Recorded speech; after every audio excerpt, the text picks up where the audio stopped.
In Psalm 13, we see a paradox. On the one hand, David is extremely sorrowful, and on the other hand, he rejoices. How can this be? It's an intensely personal psalm, and yet, since David speaks it as the king, he speaks it in behalf of his people. The structure of the psalm is pretty simple. In verses 1 and 2, we see that David laments and he expresses his grief very deeply. In verses 3 and 4, David prays, he asks God to respond. And then in verses 5 and 6, we see that David turns to his expression of rejoicing. In the first stanza, David expresses the agony of what he views is an endless struggle. How long, O Lord? How long will you hide your face? How long? How long? How long? Certainly, it's clear that David expresses that his struggle seems like it will never end. Will you forget me? He says. The focus is on himself, his pain, his agony. He says, I wrestle with my thoughts. I have sorrow in my heart. My enemy triumphs over me.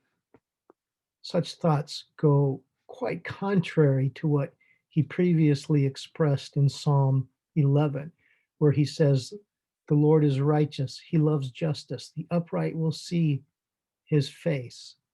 Whereas here he says, or asks, how long will you hide your face from me? David moves to his petition in the second stanza.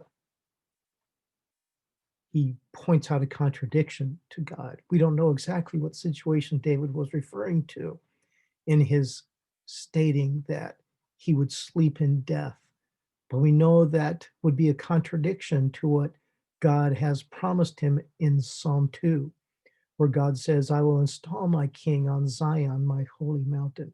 So if in fact David does die, David expresses to God, that would show that the covenant God has made with him, as expressed in Psalm 2, has failed.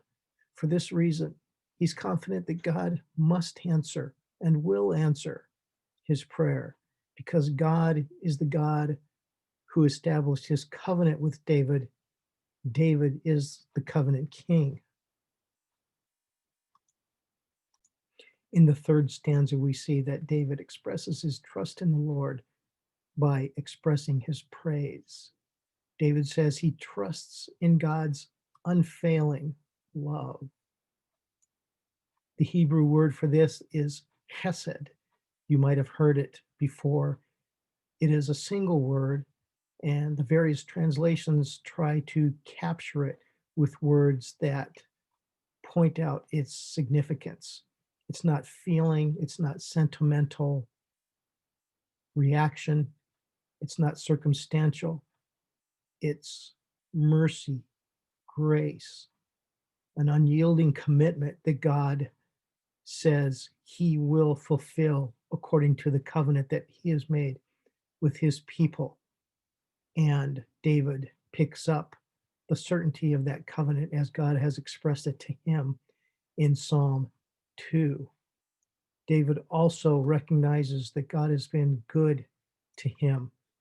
These two words, love and good, we so often look at them so trivially, as if they are bound to specific situations, or as if they are feelings that people respond to according to the situations and circumstances they encounter.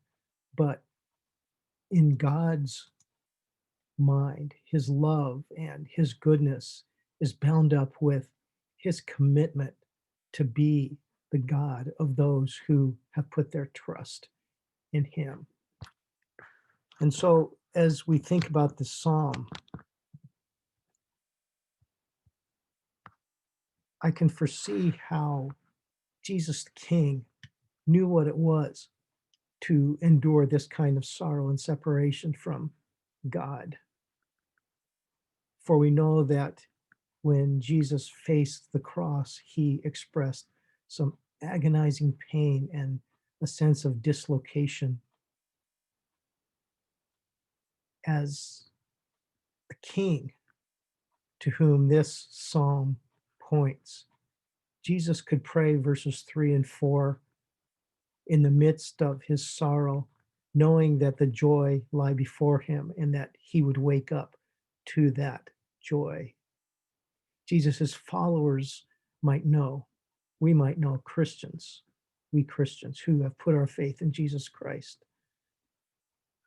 We might know what it is to be sorrowful, and yet we also know that at the same time, our sorrow is not permanent, and that, as Paul says in 2 Corinthians 6:10, that we who are facing such troubles continuously are sorrowful, yet always rejoicing, poor yet making many rich, having nothing and yet possessing everything.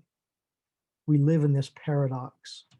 And as we have already worked through Psalms 1 through 12, this paradox has surfaced at a few points, and in this psalm becomes very, very intense in expressing this combination of sorrow and joy.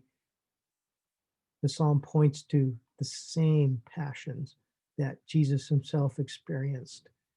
And by his standing in our place to experience them, we can express the same kinds of struggles to Jesus honestly, to God honestly, through Jesus, his son, knowing that God hears our prayers and our struggles and will respond.